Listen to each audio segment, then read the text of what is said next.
Саламатсыздар ма, көрермендер? Бүгінгі мектебіміздің Айдар студиясында қонақта мектебіміздің мақтанышы. Ауыл мектептерінің 9-11 сынып оқушыларына арналған жалпы білім беретін пәндер бойынша республикалық олимпиадаға мектебімізден неше дүркін орын алған 11 Б сынып оқушысы Байғара Әділет қатысты. Студияға қош келдіңіз. Қош көрдік, Іңкәр. Жалпы Астана Ақтөбе қаласында өткен ауыл олимпиадасы туралы қысқаша айтып кетсеңіз.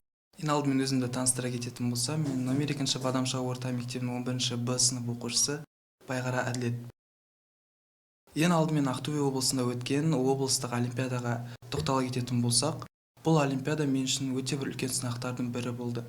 Себебі әрбір ауданның өзінің білікті деген оқушылармен жарысу, бұл өте үлкен сын деп ойлаймын. Жауабыңызға көп рахмет. Сізге арнаған бір-екі сұрағым бар еді. Жалпы олимпиадаға қатысқан пәніңіз бойынша болашақта осы бағытты жалғастыратын ойыңыз бар ма? Және де не себепті?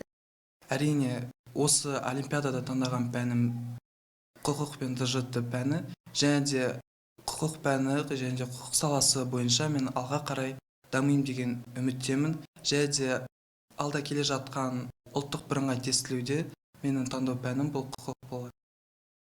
Рахмет.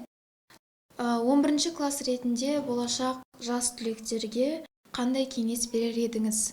Мен болашақ түлектерге берер кеңесім, әрдайым өз алдарыңызға мақсат қоя біліңіздер, әрдайым жетістіктерден көріне беріңіздер. Көп рахмет. Қонағымызға көп рахмет айтамыз. Сау болыңыздар.